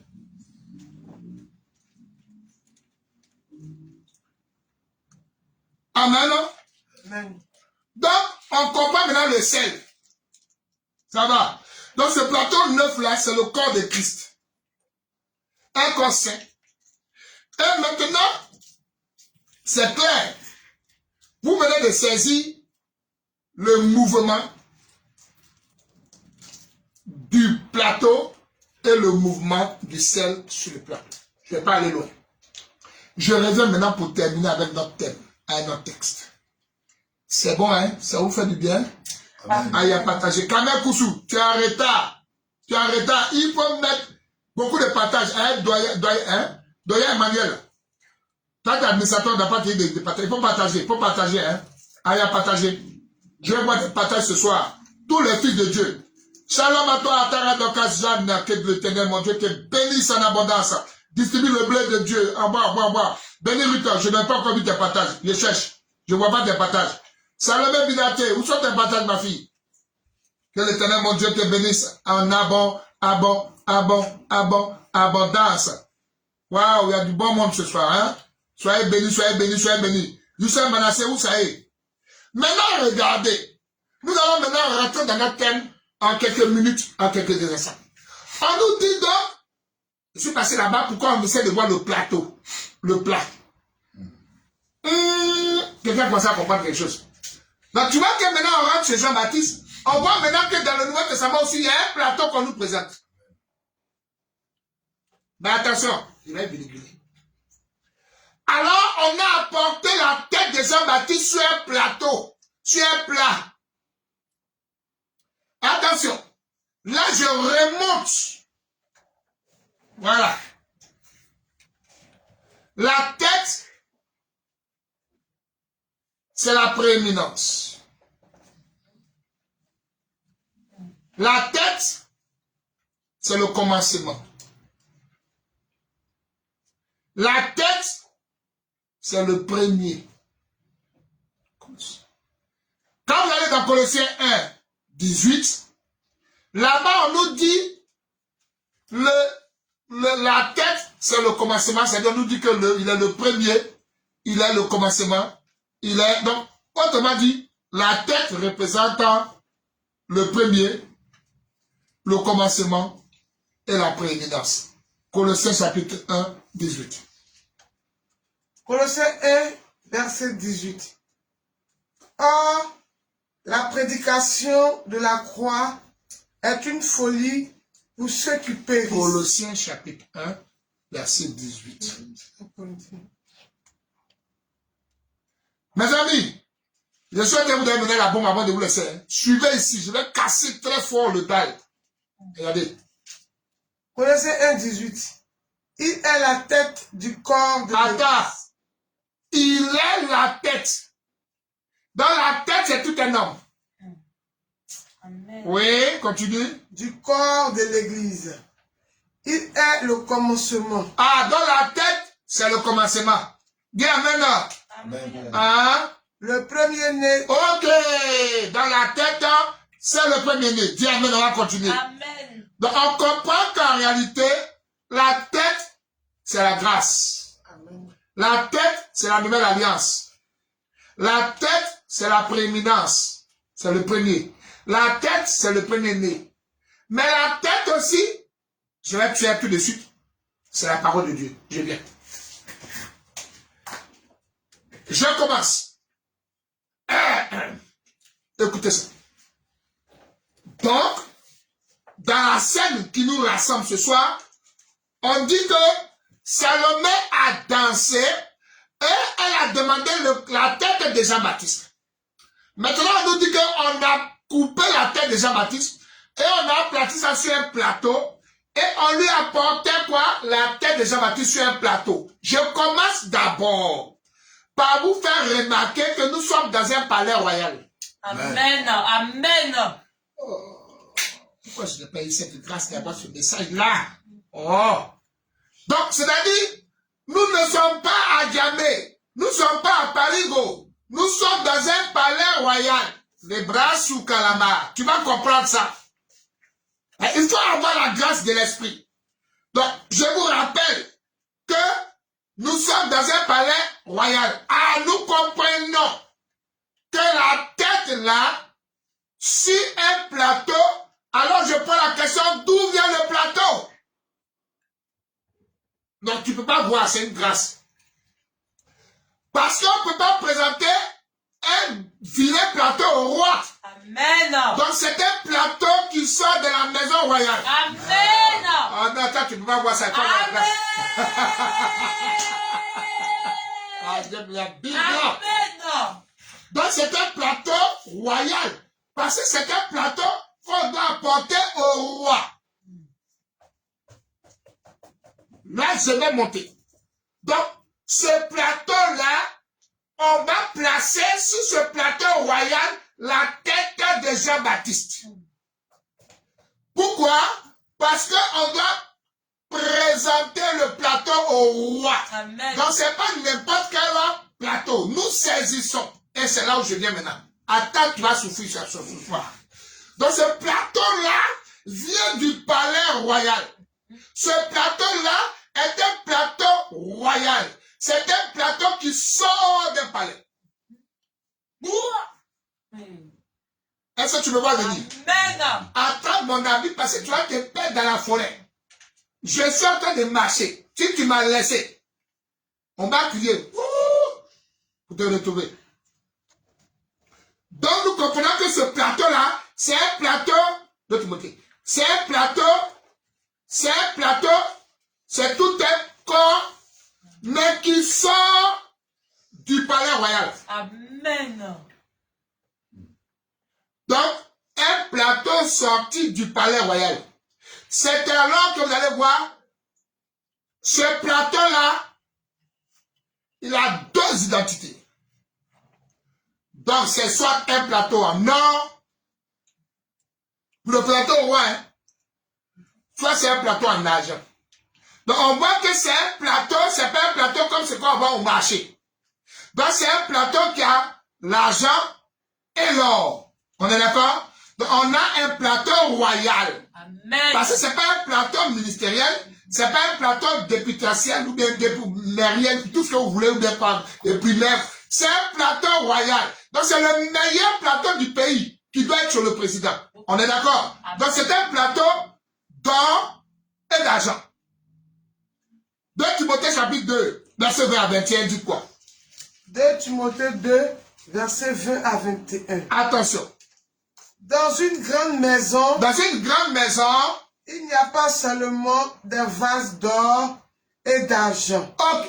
Donc déjà, on comprend que nous sommes dans une grande maison. Dans une quoi? Grande maison. Dans le palais, c'est ça la grande maison. Amen. Ah non, tu n'as pas vu. Il y a la maison et il y a la grande maison. Donc dans la grande maison, c'est ça le palais. Et c'est seulement le président. C'est seulement le roi qui a ce qu'on appelle la grande maison. Toutes les maisons des députés, tout ça, c'est des maisons. Mais la maison, la grande maison, c'est la maison du roi. Donc, la maison du roi, c'est ça la grande maison. Maintenant, on dit, dans la grande maison, il y a quoi? Il n'y a pas seulement, dans une grande maison, il n'y a pas seulement des vases d'or et d'argent. Mais il y en a aussi de bois et de terre. Les uns sont des vases d'honneur et les autres sont d'un usage vil. Donc, on comprend que le plateau qu'on doit envoyer au roi, on nous donne deux éléments. C'est d'abord un plateau d'honneur. Amen. C'est un plateau d'honneur parce que c'est un plateau royal. C'est un plateau soit en argent, soit en or, comme on vient de le dire. Dans le plateau royal, c'est tout un corps. Amen. Mais ce plateau royal-là doit sortir du palais. Amen. Donc on comprend que c'est tout un corps qui doit sortir du palais. Cela veut parler d'une personne. Amen. Cela veut parler d'une personne. Amen. Une personne qui est sortie de la grande maison. Amen. Et je t'informe que le palais royal s'appelle le ciel. Amen. Il faut demander la grâce de Dieu. Donc tu vois que le palais royal représente le royaume de Dieu, représente le ciel.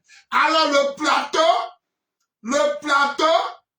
parce que quand le garde a été envoyé, il ne peut pas partir les mains bras ballants. Il doit demander un plateau présentable au roi. C'est le roi qui l'envoie. Donc il doit partir de chez le roi avec le plateau royal. Amen. Parce que la phrase a dit, je veux qu'on m'amène ici sur un plateau. Amen. Donc il ne va pas aller au marché la nuit là, à l'anniversaire pour aller acheter un plateau. Il est obligé, en quittant le palais, de partir avec un plateau du roi. Donc on comprend que ce plateau-là, le gars va faire un mouvement sortant avec le plateau. Je t'informe que le garde, c'est le Saint-Esprit. Amen. Tu vas voir ça. Oh. Est-ce que tu vois comment c'est doux? On mange encore. Donc ce plateau royal, ce plat royal, comment ça s'appelle là? Jean-Baptiste, il doit sortir avec le plateau du palais. Le mouvement de ce garde-là, le garde-là, il a une épée avec lui. Les bras sous calamar. Amen. Le garde-là, il a une épée avec lui et c'est avec ça il sort avec le plateau. Nous comprenons que le plateau royal qui sort du palais, c'est tout un homme qui sort avec l'esprit. Amen. Dans ça, tu ne peux pas voir. Propre. Attends, je vais vomir. Donc, c'est un corps qui est sorti du palais. Donc, c'est une personne qui est sortie du ciel. Parce que le palais, la grande maison. Ah, d'accord. Il y a plusieurs demeures dans la maison de mon père. Amen. Donc, le palais royal, c'est la maison de mon père. Amen. Le palais royal, c'est le royaume de Dieu, c'est le ciel. Et le plateau qui sort avec le garde. C'est l'Esprit de Dieu qui est venu avec le Seigneur. Comment tu peux voir? Et c'est sur ce plateau-là, dans ce plateau-là, qu'on va mettre la tête de Jean-Baptiste. Donc on comprend que le plateau-là, entre les mains, attention, hein? Là j'aggrave. Le plateau royal, entre les mains du garde, c'est ça l'homme du Saint-Esprit. Parce que le Saint-Esprit est déjà venu avec lui. Mais seulement Marie elle était encore vierge. Autrement dit, tu vas voir que ce mouvement de prendre le plateau et de le faire sortir, c'est ça l'homme du Saint-Esprit viendra sur toi. Amen. Te couvrira. C'est pas la descente du Saint-Esprit, hein? Parce que Marie a d'abord reçu cet esprit avant la Pentecôte. Puisqu'il dit l'homme de l'esprit, le très haut, l'ombre du tout-puissant, c'est le Saint-Esprit, descendra sur toi. Et on dit l'enfant qui va naître vient du Saint-Esprit. Donc on comprend que celui qui a fait sortir le plateau du palais, le garde qui va faire sortir le plateau pour aller prendre la tête des gens baptisés. C'est ça le Saint-Esprit. Amen. Attention, je monte. Dans ce plateau royal, sorti de la grande maison, c'est tout un homme, c'est toute une personne qui est venue du ciel. Maintenant, le palais royal, je l'ai déjà dit, c'est le ciel. C'est là d'où doit sortir le plateau, et c'est de là que doit sortir ce corps, cette personne qui vient de la maison royale. Donc, c'est le ciel qui est le palais. Et la personne, le plateau qui est sorti du ciel, c'est qui? C'est la personne du Seigneur. C'est tout un corps, c'est tout un homme qui est venu du ciel. Tout simplement. Et cet homme-là, il était tout un corps, donc un vase d'honneur. Or, lorsqu'on parle de vase d'honneur, on nous a donné les deux éléments de vase d'honneur. On dit l'or et l'argent. Le bras sous l'argent. Un vase d'or ou un vase d'argent. Donc le Seigneur, c'est lui le vase d'honneur. Et on te dit que le vase d'honneur, c'est le vase d'or et le vase d'argent. Alors ce vase d'or, ce plateau d'or, ce plateau qui était tout en or là, c'est toute une personne. Mais on dit qu'il est en or et en argent. Je touche d'abord or. Donc cet homme qui est tout en or, qui est un homme d'honneur, qui est un vase d'honneur, ce plateau-là qui est tout un corps, on dit que le plateau il est en or. Ça veut tout simplement dire que c'est un roi. Amen. Amen. Acclame le Seigneur là-bas. Amen. Voilà. Donc un plateau en or qui est sorti du palais. Ça veut dire que c'est un roi. Où est le roi des Juifs qui vient de naître? Amen. Donc c'est tout un roi qui est sorti du palais. Donc c'est tout un roi qui est sorti de la maison du palais royal. Donc on comprend que, on dit que c'est un homme d'honneur. Donc cet homme d'honneur là, il a dit il est soit d'or ou argent. Donc or veut dire que c'est tout un roi. Dans le plateau d'or, c'est un roi qui est sorti du palais. C'est un roi qui vient du ciel. C'est un roi qui a quitté le ciel. Attention. Maintenant, on parle de argent. Ce roi, c'est ça l'or. C'est ça aussi l'or. Même, tu as parlé d'or, vérifiez chez moi à la maison là-bas. Job 22, verset 24. Là-bas, on dit le Tout-Puissant sera ton or, ton argent, ta richesse. D'accord? Ce Tout-Puissant là, on dit, c'est l'Éternel dans le corps de Christ. Amen. Donc, pour que le Tout-Puissant devienne mon or et mon argent, il faut qu'il soit dans un corps. Amen. Qui a dit amen avec moi? Amen. Et donc, c'est pourquoi on appelle corps d'or, ou on appelle quoi? Plateau en or. Donc, le plateau qui était en or, là, c'est quoi exactement? Ça parle d'une personne qui est roi. L'or, c'est la royauté. Donc, ça veut dire que le Seigneur, c'est tout un roi qui est sorti du palais avec les mains. J'adore ça. Avec les mains des gardes. Avec les mains des gardiens. Le gardien qui est le Saint-Esprit. Donc, par la puissance du Saint-Esprit, par le ministère du Saint-Esprit, il va faire sortir du palais le Seigneur pour qu'il vienne dans le ventre de Marie. Amen. Job 33, verset 10. On dit que maintenant, l'or aussi représente la pureté. Job 23, 10. Donc, l'or est pur. Même Job 28, 15. Il explique même que l'or, c'est la pureté. Donc, on comprend que l'or, le plateau en or, qui va prendre même la tête de Jean-Baptiste, c'est de ça que je parle. C'est le plateau en or. Dans ce plateau en or, c'est toute une personne, c'est tout un homme, c'est tout un roi. Amen. Maintenant, un roi, mais pourtant Job 28 et 15 et Job 23, 10, disent aussi que l'or, c'est la pureté. Ah, d'accord. Donc c'est un roi, mais un roi pur. Amen. Qui va sortir du palais. C'est quelqu'un me voit? C'est un roi, mais un roi pur qui va sortir du palais. Ça va. Donc l'or parle aussi de la pureté. Ah, voilà, maintenant je vais aller loin. Ça veut tout simplement dire qu'on dit on dit l'or pur, c'est-à-dire maintenant qu'on dit un plateau en or, ça veut tout simplement dire un corps saint, un corps pur. Ah voilà, donc c'est tout un roi pur, un roi saint. Ça va? Donc il s'agit d'un saint homme. Amen, amen, amen, amen, amen, amen, amen, amen. Un saint homme, mais un saint homme roi. Un roi saint. Mesdames et messieurs, touchons aussi l'argent. Si le plateau aussi a aussi l'argent, ça veut dire que le plateau d'argent, c'est tout un corps, mais en argent. Alors le corps ou le plateau d'argent, c'est toute une personne. Ah d'accord, c'est un rédempteur. Amen. Parce que l'argent, c'est le rachat.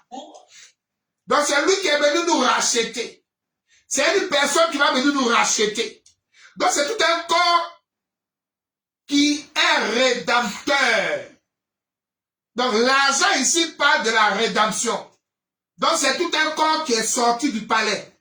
Un corps d'argent qui est sorti du palais. Ce corps d'argent là parle d'une personne, d'un homme qui est rédempteur.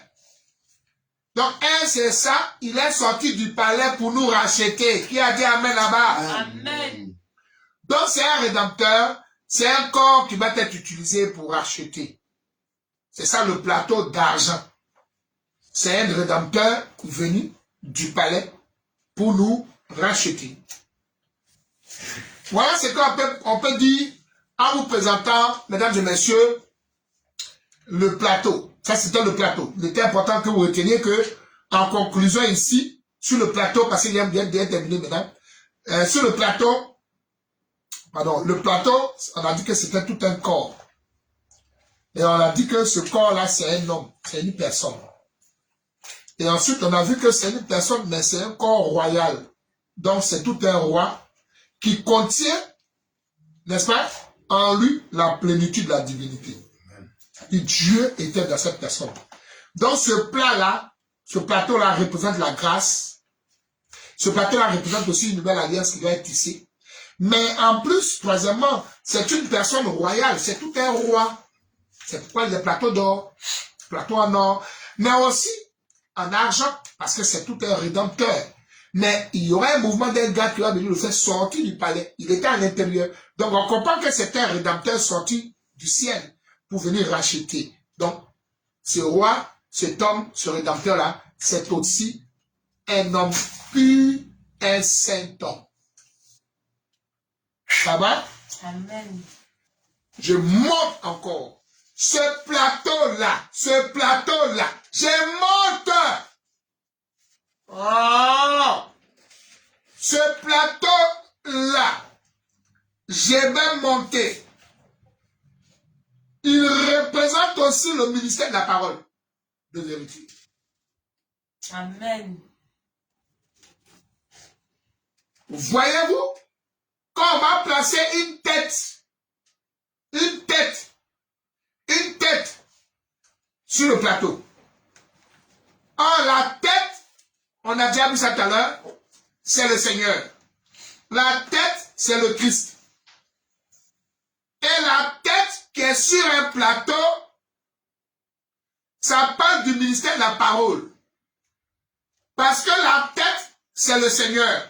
Or, le Seigneur, je vais vous démontrer la tête, hein. Écoutez-moi très attentivement et puis vérifiez. Je répète. Je vous ai dit une tête. Attention.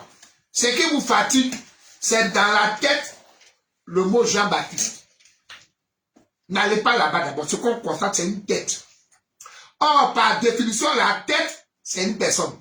On a vu que c'est le Seigneur qui est la tête. Et on a vu que la tête, c'est le commencement.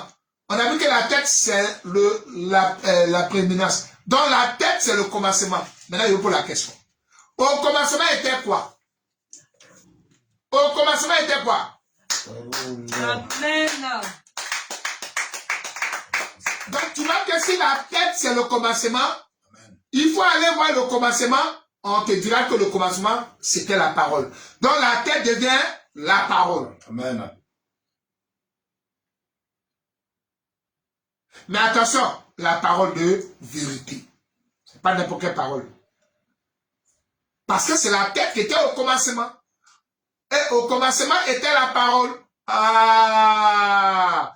Donc, selon Colossiens chapitre 2, verset 9, c'est clair que la tête, c'est la parole. Donc, la parole, c'est ça la tête. Donc, la tête, maintenant, c'est un corps. Donc, vous comprenez que c'est la parole de Dieu. Donc, c'est le ministère de la parole. Donc, quand on parle de plateau, dans lequel on va poser la tête, attention, il va monter. Il s'agit de nous, les ministres. Amen. C'est-à-dire quoi? Nous, les ministres, c'est nous le plateau. Dans nous doit se trouver, en nous doit se trouver le ministère de la parole de vérité. Donc, déposer la tête, déposer une tête dans un plateau, c'est-à-dire, c'est la parole de vérité dans un ministre. Or, au commencement, quelle est cette parole? Attention, c'est pas tu vas voyager. Non. La parole qui est la prééminence, la parole qui est la tête qui est le commencement, selon Colossiens 2, 9. Donc, on a vu que le commencement, c'était la parole. Mais attention, quel genre de parole? Et vous allez voir que c'est dans Proverbe 8, 22. Vous allez comprendre que c'est pas n'importe quelle parole, mais c'est la sagesse de Dieu. La sagesse en Proverbe 8, 22 dira, c'est moi qui suis le commencement, c'est moi au début, c'est moi le départ, c'est moi le premier-né. Ah, donc le premier-né qui est parole, c'est la sagesse. Amen. Donc la tête veut dire la parole de sagesse, pardon, la sagesse de Dieu qui est la parole de Dieu. Donc quand nous parlons des paroles de Dieu, c'est pas les paroles qu'on voit ici là. C'est la sagesse de Dieu préparée avant la fondation du monde. C'est ça qu'on appelle la tête. Donc, poser la tête sur un plateau veut tout simplement dire trois choses. La tête sur un plateau, on explique le plateau comme étant le ministre. Amen. Mais le ministre qui va recevoir la tête. Amen. Il faut définir cette tête-là, c'est quoi? On retourne pour voir dans Colossiens 2:9, on va nous dire qu'en fait, la tête, c'est le commencement. Et si la tête, c'est le commencement, on va dans la parole, on voit que le commencement, c'est la parole. Donc, la tête devient quoi? La parole. Ah, donc, le plateau étant le ministre, la parole qu'on dépose dans le plateau, c'est la parole de vérité qu'on enseigne à un ministre. Amen. On peut aussi parler de vous comme étant un plateau aussi. Amen. Vous aussi, comme les fidèles, comme étant des plateaux, qui vont aussi recevoir aussi la parole de vérité. Mais pas n'importe quelle parole. Parce qu'en fait, cette parole-là, Proverbe 8:22 dit que c'est la sagesse de Dieu. Et la sagesse de Dieu, c'est elle qui était le premier, le commencement. Ah, donc, la sagesse de Dieu, c'est une sagesse que nous enseignons. Et quand nous on prêche là, nous on ne prêche pas le monde, on ne prêche pas la terre, on ne prêche pas la réflexion. On prêche cette sagesse et infiniment d'amour. C'est pour ça que vous êtes tombé amoureux de la personne de la vérité. Amen. Donc c'est pourquoi on parle de la parole de vérité. Mesdames et messieurs, dans 1 minute, je finis, dans 2 minutes, je finis. Donc vous allez comprendre ici que cette tête de Jean-Baptiste là, je vais donc donner sa notation. C'est donc un ministre qui reçoit la parole de vérité.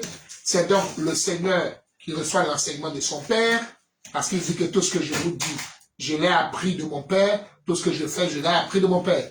Donc on comprend ici que c'est aussi le Seigneur qui reçoit l'enseignement de la part de Dieu, mais c'est aussi le ministre qui est le plateau qui reçoit aussi quoi? La sagesse de Dieu. Qui reçoit quoi? La parole sagesse de Dieu. Et c'est ça la tête qu'on dépose là, ici. Voilà pourquoi vous allez comprendre que la tête dans le plateau là, c'est le ministère de la sagesse qu'on appelle la parole de vérité. Quand vous m'entendez prêcher, cher ministre, je suis à 2 minutes de finir, remarquez-moi que je ne dis jamais la parole de Dieu comme ça. Parce que quand vous dites parole de Dieu, vous mettez tout dedans. Comme je disais dimanche, Dieu a une poubelle. Fais attention de ne pas te retrouver dans la poubelle de Dieu. Parce que c'est le serviteur inutile qu'on jette à la poubelle. Donc il faut savoir ce qu'on appelle la parole de Dieu. Chez nous, dans notre évangile, la parole de Dieu, c'est pas ce que vous entendez là. C'est une sagesse préparée avant la création. Et c'est pour cela que nous disons que toute lecture que nous faisons, on lit les scènes, on lit les mouvements, on lit les personnes qui font des mouvements. Donc on décode les êtres humains, on décode les mouvements, on décode les endroits géographiques, on décode les périodes. Donc nous faisons la sagesse divine. C'est pour cela que nous ne prêchons pas comme vos pasteurs.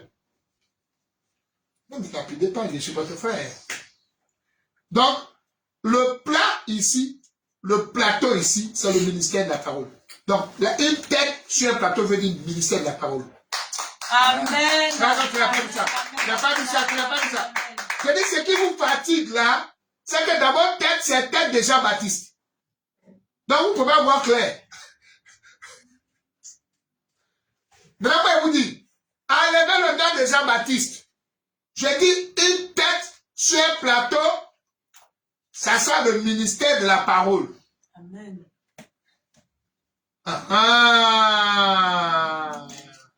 Donc, une tête dans un plateau, c'est le ministère de la parole. Donc, le ministère de la parole, c'est laquelle parole? La parole qu'on appelle la sagesse de Dieu. Et moi, j'appelle le plus souvent la parole de vérité. Amen. C'est pour ça que je dis presque jamais la parole de Dieu. Quand je dis parole de Dieu, je fais suite de paroles de vérité. Parce que toutes les paroles ne sont pas la vérité. Chez nous, la parole de vérité, attention, ce n'est pas une parole vraie. Dans notre évangile, la parole de vérité, là, ce n'est pas une parole vraie. Parce que chez vous, si vous me dites que je dois voyager, c'est vrai, je vais voyager. Mais ce que vous venez de me dire n'est pas la parole de vérité. Donc chez nous, la parole de vérité, ce n'est pas une parole vraie. Mais alors, c'est quoi la parole de vérité chez nous? Nous comprenons d'abord qu'on doit comprendre ce qu'on appelle la vérité. Or, la vérité, c'est un homme qui s'est arrêté qui a dit, moi, je suis le chemin. Je suis la vérité. Donc, la vérité, c'est tout un homme. Chez nous, la vérité, c'est toute une personne. Donc, quand on dit parole, ça veut dire qui parle. Parole veut dire qui parle. De vérité. Donc, parole de vérité, c'est la parole qui parle de la personne qu'on appelle vérité. C'est pour ça que tout notre évangile, on ne présente que la vérité qui est une personne. Amen. Amen, amen. Voilà. Donc, en réalité, ce plateau-là, ce plat-là, c'est tout un homme, un serviteur qui contient, qui a reçu la sagesse, qui a reçu la parole de vérité, qui a reçu la vérité de Dieu. Donc, tu vois que le plateau-là, il y a du sang aussi sur le plateau. Amen. Donc, tu vois, quand on amène le plateau, il y a deux éléments. Il y a la tête et il y a le sang. Amen. Or, la tête, c'est la parole, c'est l'écriture. Et le sang, c'est l'explication. Et les deux se trouvent sur un plateau. C'est donc un homme de Dieu qui a l'interprétation de l'écriture. Amen.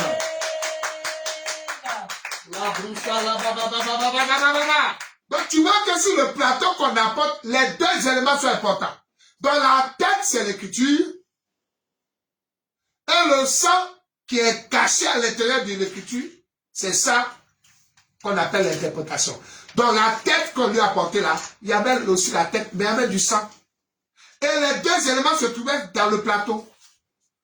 Vous voyez? Dans le plateau étant l'homme de Dieu, le plateau étant le ministre, le plateau étant les Éphésiens 4:11, nous devons recevoir les deux. La tête qui est la parole, qui est l'écriture, et le sang qui est l'explication. Dans le plateau qu'on a transporté là, ce plateau qu'on a donné là, les deux éléments se trouvent dans le plateau. Est-ce que ça va? Autrement dit, ce plateau qui a la tête, c'est le ministère, tout simplement, qui a le vrai évangile. Amen.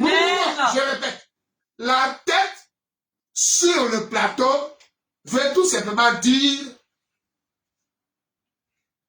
le ministère qui a le vrai évangile. Amen. C'est fini, hein? La tête qui a le plateau veut tout simplement dire le ministère qui a le vrai évangile. Amen. Quand nous disons le ministère qui a le vrai évangile, c'est le thème de ce qui est dit ce soir. Dans la tête sur le plateau, c'est le thème. La tête sur un plateau, pardon. La tête sur le plateau, bien sur un plateau, oui. Ça veut tout simplement dire le ministère qui a le vrai évangile. Le ministère qui possède l'évangile de vérité. Quand nous disons ministère, attention, suivez-nous ce dimanche, ce n'est pas un lieu où on a écrit ministère. Ça, c'est pour le diable. Nous croyons que le ministère n'est pas dans un lieu géographique. Ça, c'est diabolique. C'est démoniaque. Si tu vois un endroit où on a écrit ministère de la parole, ministère, faut fuir là. C'est pas chez Dieu. Et je vous invite ce dimanche, parce que c'est de ça qu'on va parler. Ce dimanche, nous allons recevoir la chaîne de télévision chrétienne et on aura une émission puissante, redoutable. Vous allez voir de vos yeux ce que le Saint-Esprit va nous enseigner. Vous allez comprendre de vos oreilles et entendre dans votre esprit. Donc, la tête sur le plateau, ça veut tout simplement dire le ministère, le corps qui a le ministère de la parole, le ministre qui a le ministère de la parole, l'enfant de Dieu qui a le ministère de la parole, le ministère de la parole de vérité. Donc c'est tout un ministère. Chez nous, ministrer, le ministère est à l'intérieur d'un homme. Chez nous, le ministère n'est pas un ministère international. Nous, non. Il n'y a pas de référence dans la Bible. Alors que je peux vous donner les versets qui vont vous dire que le ministère se trouve à l'intérieur. Maintenant, on doit rendre le ministère. Qui a dit amen avec moi? Amen. Donc, le plateau là, c'est l'homme de Dieu, c'est le ministre là, dans lequel se trouve la tête. Qui est l'évangile de vérité, qui est l'évangile pur, qui est l'unique évangile, sagesse infiniment variée de Dieu, conçu, préparé avant de faire même la création, avant même que le monde ne soit créé. Mes chers toutes et tous, ce soir, nous avons été très heureux d'être de vôtres pour 2 heures, pratiquement 1 heure et quelques, je ne sais plus, mais nous avons essayé à notre manière, grâce au Saint-Esprit, de pouvoir nous laisser entre les mains du Saint-Esprit. En tout cas, ce soir, vous avez été illuminés concernant d'abord le 2e mouvement. Nous sommes en train de glaner, et puis ensuite, on verra même dans la prison qu'est-ce qui s'est réellement passé. Je vais vous donner même le nom de ce garde-là. Je vais vous dire que ce garde-là, il a coupé la tête. Comment il a coupé? Est-ce que Jean-Baptiste a mis sa tête comme ça, puis il a coupé? Est-ce que Jean-Baptiste a fait ça? On voit tout ça. Donc, nous étions là-bas, et nous sommes même grâce, n'est-ce pas, à notre avion qui lui a permis d'être là-bas, de cet esprit, de pouvoir illuminer volontairement. Ce dimanche, donc, mes chers toutes et tous, soyez tous branchés dès 13h30, 14h, nous serons en direct avec la chaîne chrétienne Béni TV. Ce sera donc pour nous un honneur de pouvoir faire tomber encore une hérésie qu'on appelle les ministères physiques. Et c'est cela qui va tomber ce vendredi, ce dimanche-là. En tout cas, attachez vos ceintures, partagez et invitez. Vous savez, dans notre évangile, on ne raisonne pas. C'est pourquoi nous, on ne fait pas de débat. On te prend les Écritures et on réfute un enseignement par un autre enseignement. Il faut apporter les Écritures contraires. Mais nous, on va prouver ce dimanche, par la grâce de Dieu, aider les uns et les autres, les enfants de Dieu, à vérifier dans leur Bible, à ne pas avoir foi à ce qu'ils voient, mais à vérifier si cela est vraiment selon la parole de Dieu. En tout cas, bon entendeur, salut et excellente soirée à toutes et à tous. Dimanche, 14h, shalom à toutes. Je vous aime, Dieu nous aime tous. Que la paix et la main de notre Dieu vous gardent précieusement et que vous soyez, plus que la main de Dieu, vous soyez le trésor dans lequel tabernacle la tête.